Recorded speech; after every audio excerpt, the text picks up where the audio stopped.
Assalamualaikum warahmatullahi wabarakatuh. Salam sejahtera dan semoga kita dalam lindungan Allah Subhanahu wa Ta'ala. Perkenalkan, saya Lia Erawati, SNM, dosen tetap program studi kewirausahaan Fakultas Ekonomi dan Bisnis pada Universitas Al-Azhar Cilacap.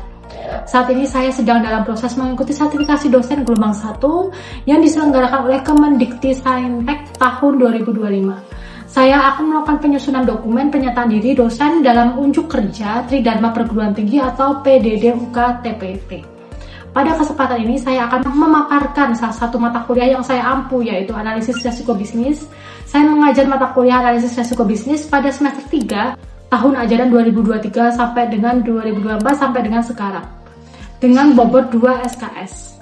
Mata kuliah analisis resiko bisnis ini merupakan mata kuliah wajib dengan kode khusus KWUK 2125. Adapun deskripsi mata kuliah analisis resiko bisnis, yaitu pada mata kuliah ini mahasiswa belajar tentang analisis resiko bisnis dimulai dari konsep resiko bisnis sampai dengan model-model resiko dan juga analisis resiko pada level korporat, unit bisnis, dan perusahaan.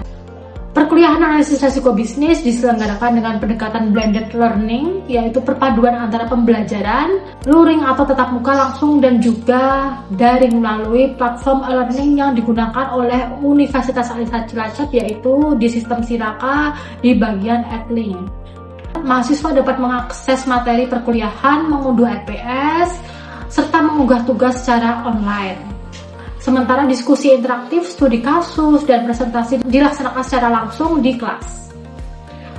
Metode pembelajaran yang saya terapkan bersifat aktif, partisipatif, dan berbasis pada pengalaman nyata.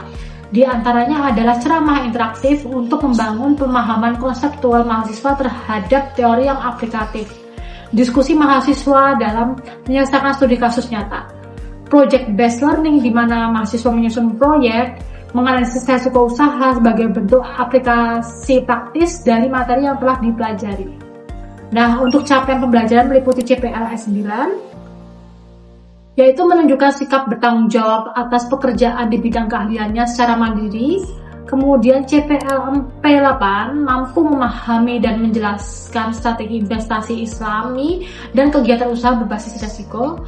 CPLKU 5 mampu mengambil keputusan secara tepat dalam konteks penyelesaian masalah di bidang keahliannya berdasarkan hasil analisis informasi dan data. Dan CPLKK 4 mampu menguasai strategi investasi Islami dan kegiatan usaha berbasis risiko. Nah, untuk capai pembelajaran pada mata kuliah yang diharapkan antara lain CPMK 1, mahasiswa mampu menjelaskan konsep risiko, ketidakpastian serta sumber dan tipe risiko. CPMK 2, mahasiswa mampu menjelaskan alat dan teknik pengelolaan risiko. CPMK 3, mahasiswa mampu menjelaskan pengelolaan risiko dan tata kelola bisnis. CPMK 4, mahasiswa mampu menjelaskan pengembangan tipe-tipe risiko bagi para pemegang saham. Terkait dengan penilaian dalam mata kuliah analisis risiko bisnis ini mencakup 6 komponen utama, yaitu ujian tengah semester atau UTS dengan bobot sebesar 15%, ujian akhir semester atau UAS dengan bobot 15%, tugas dengan bobot 10%, aktivitas partisipatif kelas yang di dalamnya termasuk aktif diskusi, presentasi, dan kehadiran sebesar 25%, hasil proyek sebesar 25% dan kuis sebesar 10%. Penilaian dilakukan secara objektif berdasarkan indikator seperti ketepatan dan penguasaan materi, partisipasi aktif, serta kemampuan analisis terhadap studi kasus. Saya menggunakan rubrik penilaian yang jelas dan terukur, dan hasil evaluasi saya disampaikan kembali kepada mahasiswa sebagai bagian dan proses umpan balik untuk meningkatkan kualitas pembelajaran. Dengan pendekatan ini, saya berkomitmen untuk menciptakan pembelajaran yang berpusat pada mahasiswa, sekaligus menyiapkan lulusan yang mampu berpikir kritis, adaptif terhadap perubahan, serta siap menghadapi tantangan dunia kerja ataupun usia di bidang keuangan yang dinamis. Baik, untuk tahapan berikutnya, mari kita simak video pembelajaran mata kuliah analisis risiko bisnis. Assalamualaikum warahmatullahi wabarakatuh. Waalaikumsalam warahmatullahi wabarakatuh. Oke, hari ini kita akan masuk di kelas mata kuliah analisis resiko bisnis pertemuan pertama ya. Nah, sebelum kita mulai mata kuliah di pagi hari ini, silakan kita membaca murojaah terlebih dahulu Al-Quran surah Al-Baqarah ayat 1 sampai dengan 3 secara bersama-sama. Dalam hitungan ketiga kita mulai ya. 1, 2, 3.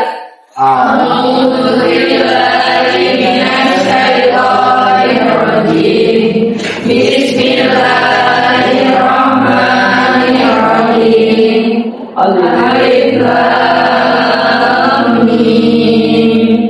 Dzalikal kitabu la raiba fihi hudan lil muttaqin alladzina yu'minuna bil ghaibi wa yuqimuna ash-sholata wa mimma razaqnahum yunfiqun. Shadaqallahul azim.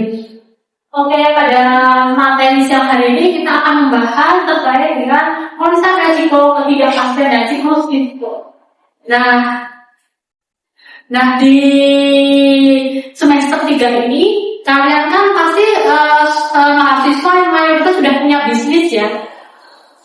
Resiko itu apa sih? Resiko adalah kondisi atau kegiatan yang dapat berdampak positif tapi juga negatif pada hasil suatu kegiatan.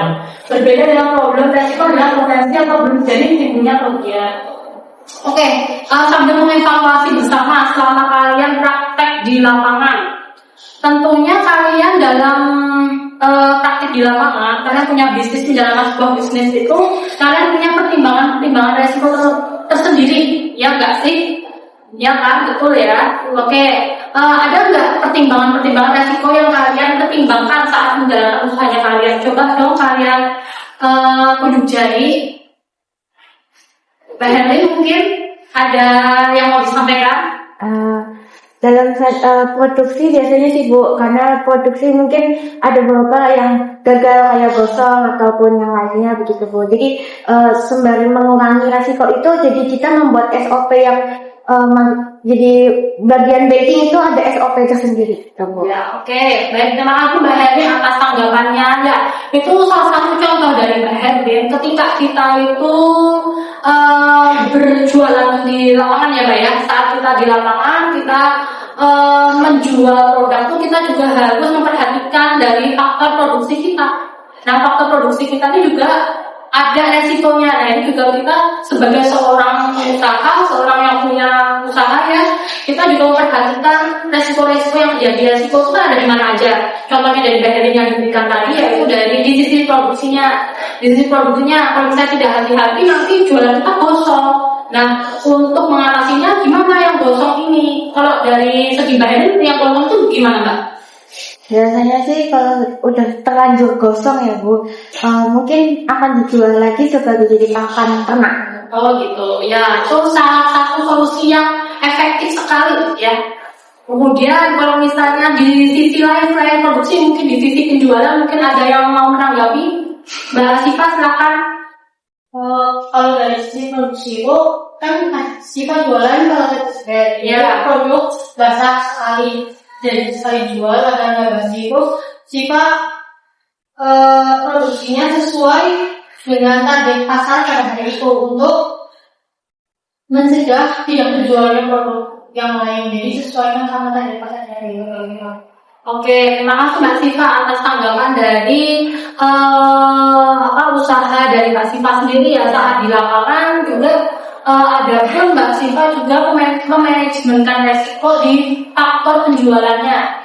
Ya, di penjualannya Mbak Siva nggak berani untuk memproduksi jualan produk potato cheese blend itu dengan banyak gitu kan, dengan jumlah yang banyak. Takutnya nanti tidak laku atau bagaimana ya, karena kan di hari itu memang harus laku gitu ya, karena jualannya ada produk-produk basah yang tidak awet selama 7 hari ke belakang.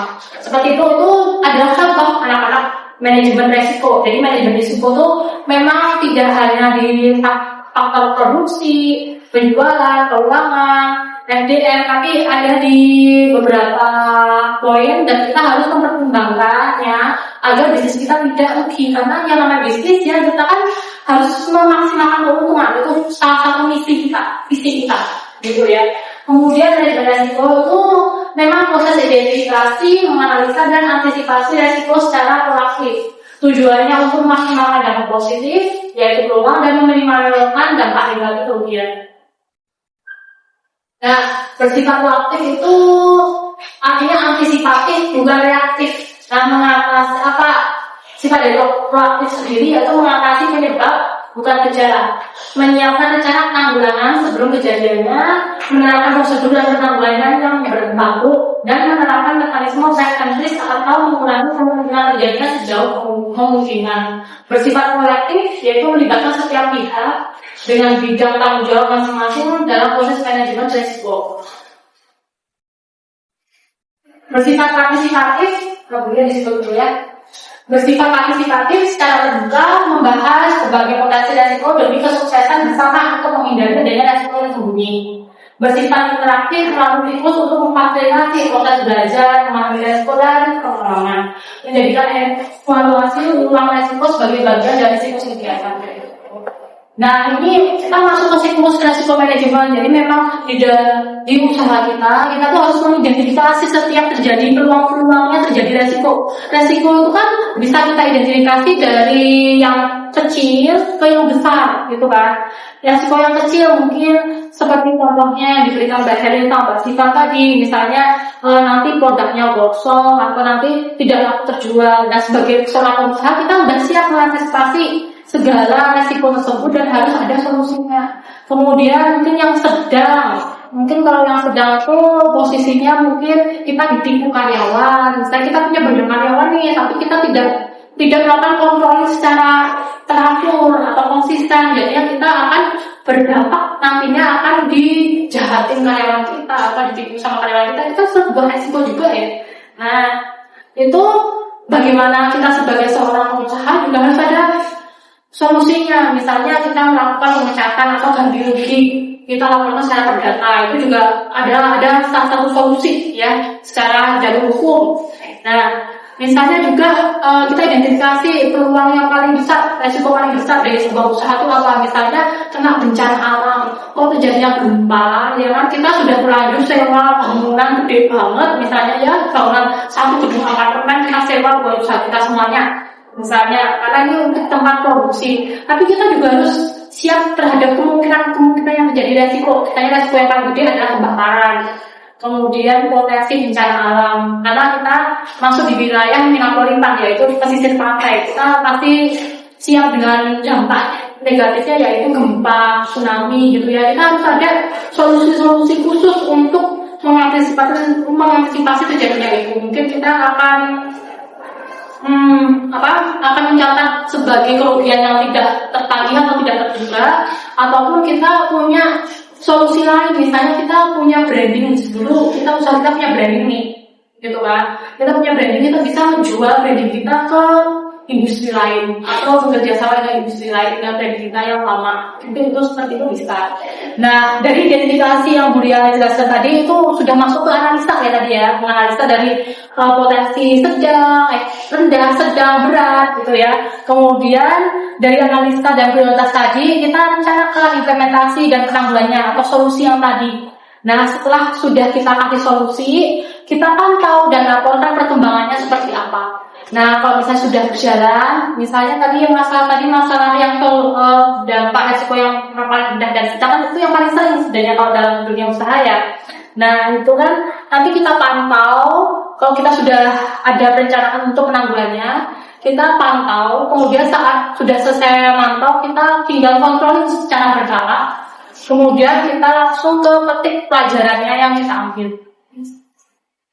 Nah, ini adalah konsep dari teorinya. Identifikasi merupakan aktivitas kolektif dengan sasaran tercapainya kesepakatan tentang daftar risiko yang dihadapi dan mempertimbangkan pengalaman anggota tim, pengetahuan tentang kategori dan jenis risikonya, operasional, finansial, teknologi dan sebagainya, kebijakan dan prosedur organisasi tentang manajemen risiko, dan yang terakhir karakteristik kegiatan, konteks tujuan, satu pelaksanaan, catat skornya dan sebagainya. Nah, ini analisa dari prioritas risiko. Ini karena terbatas sumber daya ya, resiko yang punya permasalahan, ini mempertimbangkan pengalaman, risk, pengetahuan tentang resiko, kebijakan organisasi, dan pihak manajemen.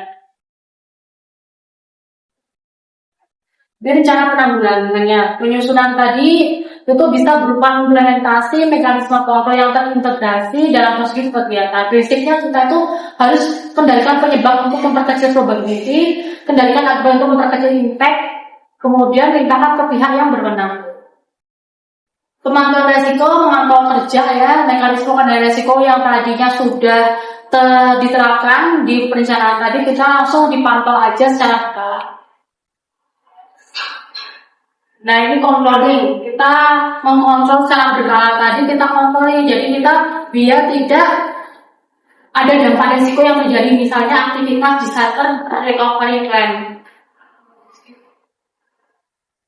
Oke, petik dari pelajaran sebagai mekanisme penyempurnaan proses manajemen risiko tadi, kita memberikan umpan balik bagi proses manajemen risiko, mencatat efektivitas dan identifikasi risiko, mendokumentasikan pelajaran dan sampel risiko knowledge base yang dapat membantu identifikasi, analisa dan perencanaan penanggulangan risiko di masyarakat. Oke, mungkin teorinya pada hari ini cukup sampai di sini. Apakah ada yang mau bertanya? Oke, Mbak Eta silakan. Silakan Mbak Eta. Apakah kalau kita menganalisis resiko itu pertimbangannya harus selalu berdampak negatif? Oke. Cukup bagus sekali pertanyaan dari Mbak Eta tadi. Apakah dalam menganalisa resiko itu pertimbangan kita tuh harus selalu yang memiliki dampak negatif gitu ya? Oke, Buria jawab ya. Jadi kalau kita punya bisnis, kita itu mempertimbangkan dan kita yang memutuskan, ya kan? Dalam pertimbangannya, bisnis kita tuh mau bergerak maju atau bergerak menurun itu tergantung kitanya yang mengambil keputusan, ya kan? Jadi keputusan itu nggak semuanya harus berdampak negatif, tapi juga yang berdampak positif juga.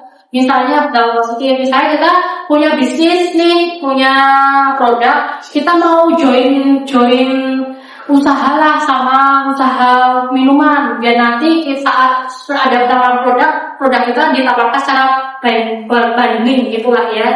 Jadi usaha yang ditawarkan tuh harganya tuh per paket gitu kan ya. Nah ini positif banget untuk kerjasama bisnis antara kedua belah pihak, di bisnisnya kalian juga di bisnisnya yang punya brand minuman. Jadi saling melengkapi seperti itu Mbak Eta. Mungkin cukup jawabannya atau kurang? Oke, terima kasih. Baik, karena pertemuan kita sudah berakhir, jadi Bulia sampaikan terima kasih kepada kalian yang telah menyempatkan waktunya untuk berkuliah di siang hari ini. Bulia untuk sekian. Wassalamualaikum warahmatullahi wabarakatuh. Waalaikumsalam warahmatullahi wabarakatuh.